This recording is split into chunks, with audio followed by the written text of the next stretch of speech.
Hi, it's the M.L.M for the Soul channel. I do have a new topic for today. Before I begin, I just would like to say, may the words and expressions of my mouth and the thoughts and meditations of my heart find favor and acceptance before you, Hashem. And to people I thank who've inspired me, I hope they can inspire you as well. And we'll have links below this video to their sites, so you can check them out. They are Rabbi Shalom Arush, Rabbi Lezer Brody, Rabbi Yosef Mizrahi, Rabbi Eli Mansour, Rabbi Alona Naba, Rabbi Yuval Ovadia, Rav Daniel Asore, Nisan Baruch Black, David Sachs, Rabbi Michael Skobag, Jews for Judaism, Rabbi David Asher, and Rabbi Yaron Ruvain.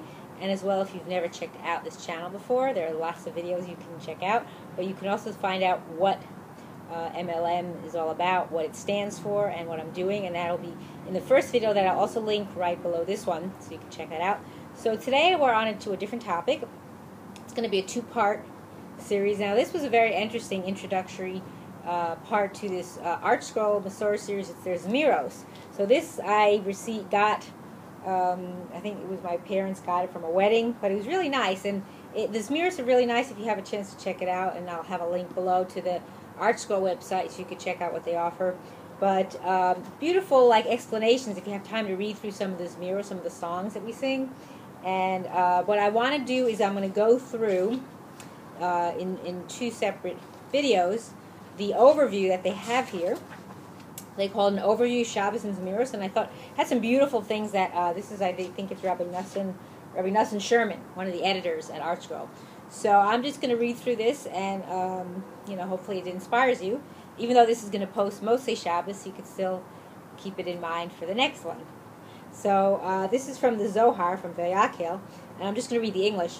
As the spiritual light of the Shabbat arises, they offer praises with songs and hymns. Their praises rise upward, and the higher and lower worlds join in delight and are crowned together. The heavenly beings commence to say, "Fortunate are you, O holy people on earth, for your master is crowned through you, and all the sacred legions are crowned through you." And then this pasuk from Bereshis goes, "Vayichal Elokim bayom hashvi'i malachto asher asa ma nehaya ha'olam chaser menucha." But Shabbat bat menucha, kalta v'nigmara hamlacha. So on the seventh day, Hashem completed all the work which He had done. What was the world lacking? Restful contentment. When the Shabbos came, contentment came. The work was completely finished. That's what, according to Rashi. So the first section is called Man and the Shabbat, and this is called the bridge. So the sages teach that part of the creation was meant for the Shabbat, but instead it was moved up to the sixth day. What part was it, and why was it changed? So the climax of the physical creation was man, the animal being whose primary significance is his spiritual nature. Of all the cogs in creation, only man is balanced between the material and the spiritual. He can be an intelligent beast or a flesh and blood angel. Isn't that the truth? He is the bridge between heaven and earth, always living with the challenge of choosing which part of his nature, his body or his soul, will dominate. The sages declare that man was created just before the beginning of the Shabbat, the day of holiness and sublimity, so that he should enter a period of holiness. Almost as soon as he came into being, he would enter and lead all of creation in with him, because the universe is whatever man makes of it. So the Shabbat, how are we to understand it? It is nothing more than a day of inactivity, or is it a vital active day, a day of intense striving? So indeed the Shabbat, according to Hashem, the day He intended Adam to experience almost as soon as he opened his eyes to the paradise of Eden, was a day saturated with purpose. The Torah tells us that Hashem sanctified the Shabbos, ki vo shavat mikom lachto, because on it He rested from all His work, which He created la'asot, to make, to accomplish, to do. He rested in the Shabbat, yet simultaneously He accomplished. He rested from physical creation, but He accomplished new wonders by creating the spiritual universe that comes into being every Shabbat. The world of the Shabbat is far above the world of the 6 days it supplants, but the two are not separate from one another. The next section, called the seal. So the Shabbat is the soul of time. It infuses holiness into every aspect of creation by Kadesh Oto, and He sanctified it, meaning Hashem. So Hashem sanctified the Shabbat by making it the repository of so much of the creation's holiness, and by making its content the essence of the universe. It was His concept that the Shabbat, that the sages suggested with a parable about Hashem's motive in creating that day.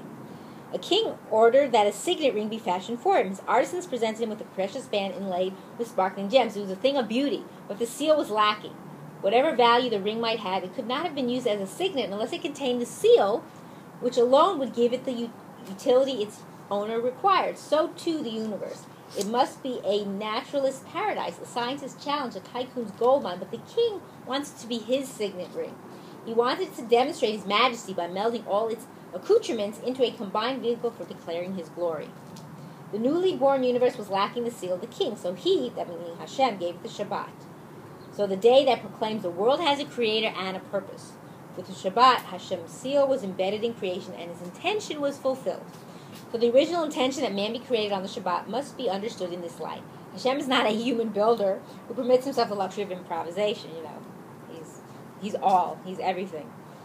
His intention and his performance never contradict one another. If they appear to be at cross purposes, only because each represents a different facade of the same unit. So two sides of the same thing. Or many sides, of course, but just as an expression. So Hashem intended to create man on the Shabbat because his soul belongs with the holiness of the day. He created him on the sixth day because he is a physical creature whose body belongs with the animal, vegetable, and mineral creatures of the earth. Man was actually created late on the sixth day, immediately to enter the seventh day. He was a bridge between the secular sixth and the sacred seventh, because that seeming dichotomy is the purpose of his existence. So Hashem's intention and his deed complemented one another. One expresses man's mission, the other refers to the conditions of his existence.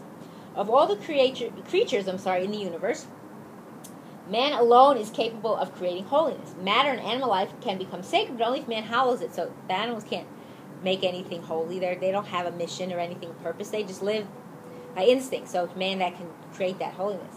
So true, the Shabbat is Hashem's seal, but only man can impress its image upon the universe. That's according to the Sfas Emes. So now part 2, which is what we're going to read, and that's a few more pages here.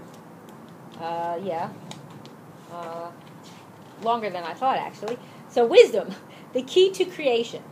So this section of the overview, it says it's based on the Pachad Yitzchak Kuntrus HaShabbos by Harav Yitzchak Hutner. So units of 10 is the section. The creation of man as the transition between the 6 days of labor and the day of rest was crucial to the fulfillment of the Shabbat and the entire universe.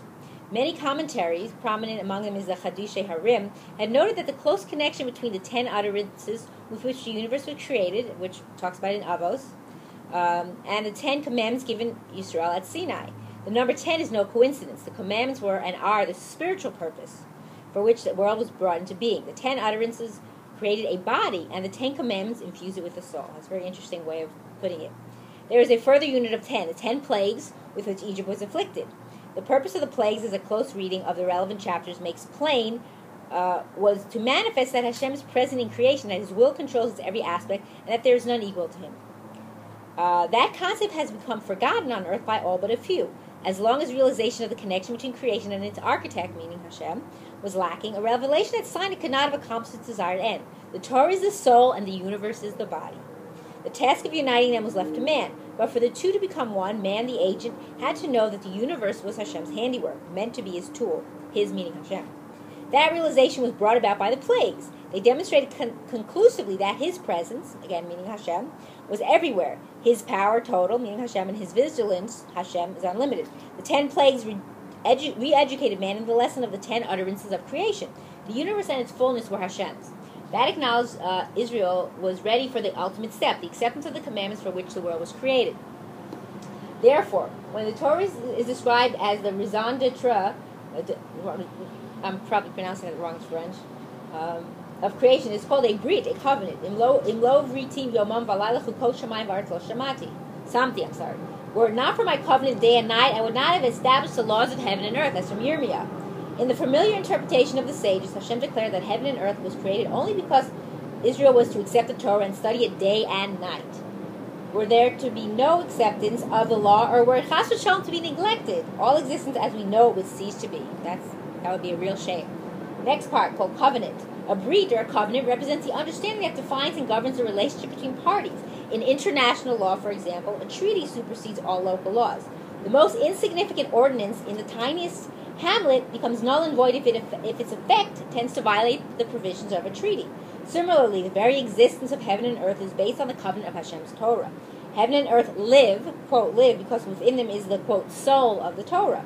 The 10 commandments giving measure to the 10 utterances.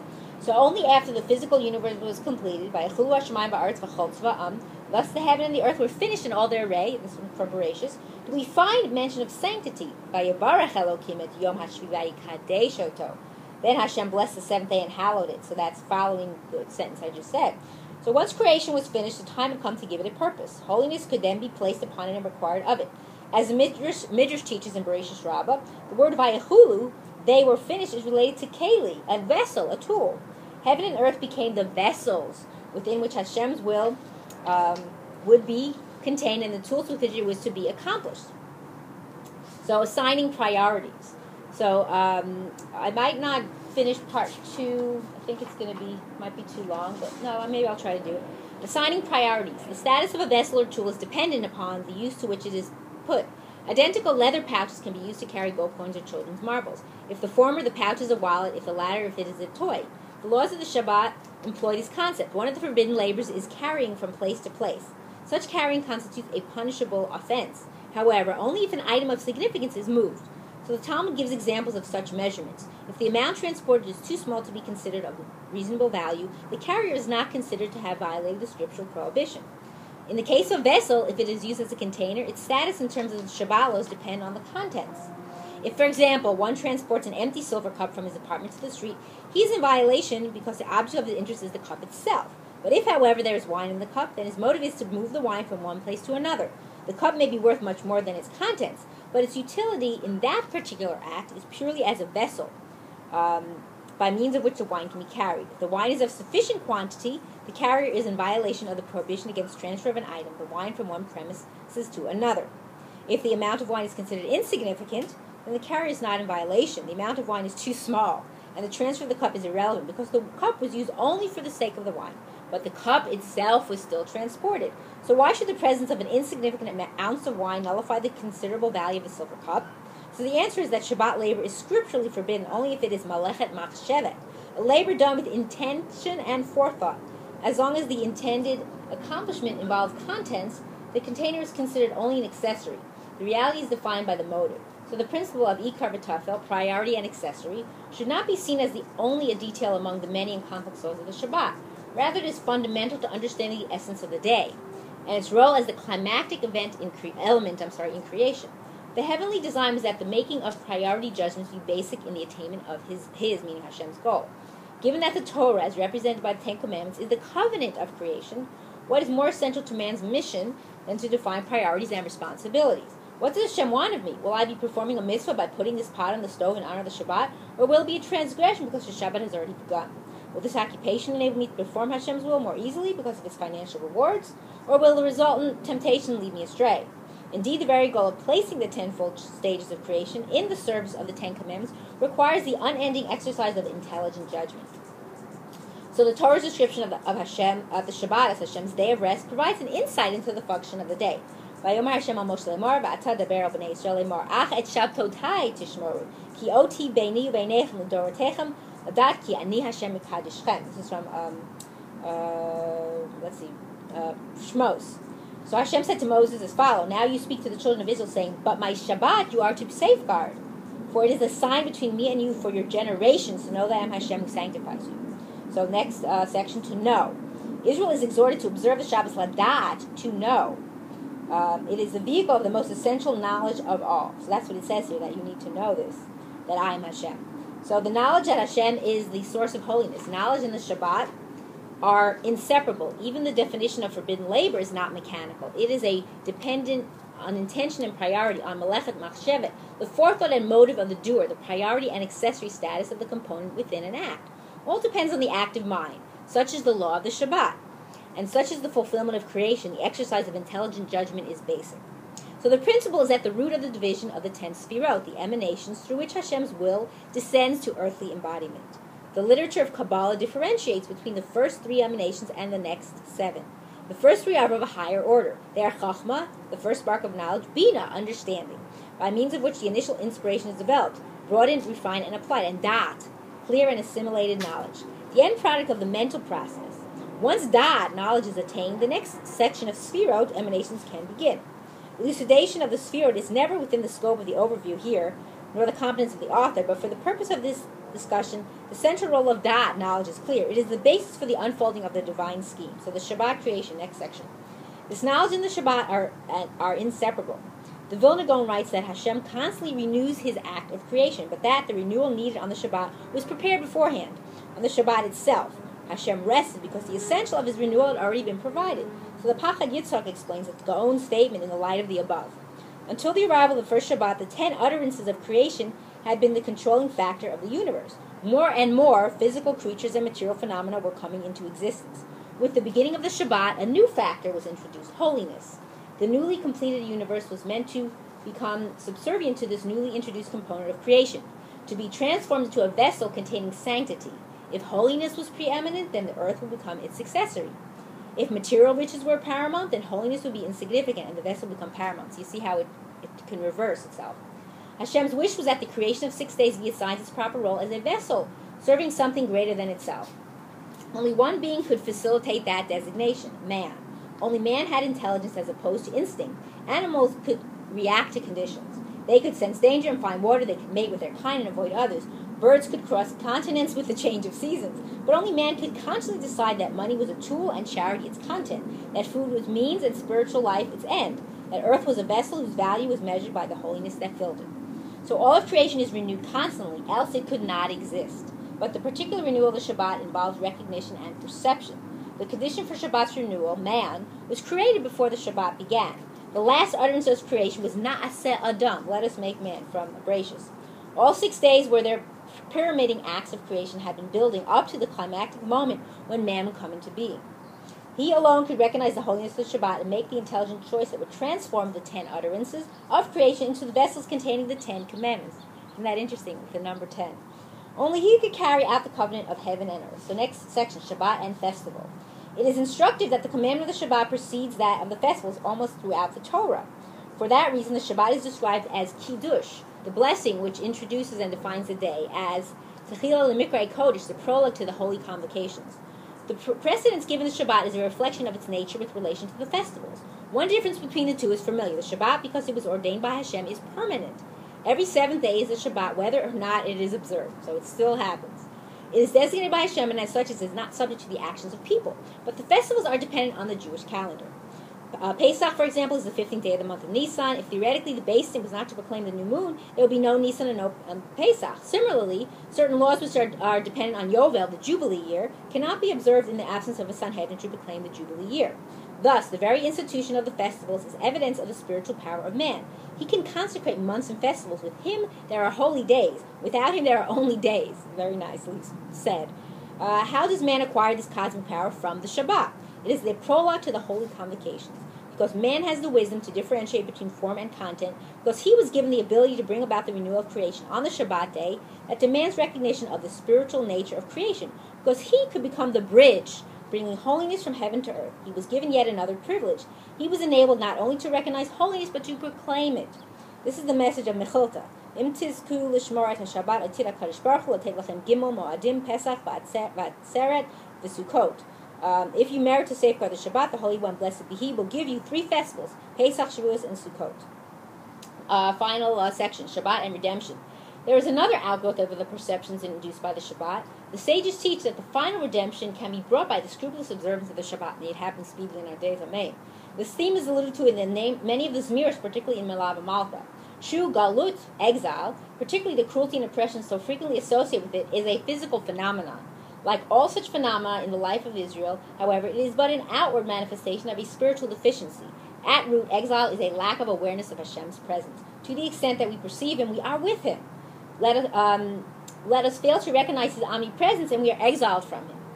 So it's our own personal exile, besides the exile that we exist in Gullus. The determining factor is not geographical, but spiritual, which is true. So the Shabbat is a day that demands knowledge of Hashem and His scheme, and it is the day whose holiness makes possible such knowledge to a degree unattainable during the other 6 days. How logical, therefore, that Shabbat observance can bring the redemption. When the day is filled with a true awareness of what it represents, that Hashem is the Creator and that His will is the soul of creation, then the ultimate spiritual redemption is already at hand. After Hashem's presence is perceived as a reality, the distance separating Israel from Him is closed. Then the barriers of physical exile will disappear of themselves. And I think that sums it up. And that if we follow Hashem and observe the Shabbat, like it's going to bring us closer. And I hope and merit that we all will live and see the coming of Mashiach speedily in our days and the rebuilding of our final everlasting Beis HaMikdash. Amen, and thanks for watching.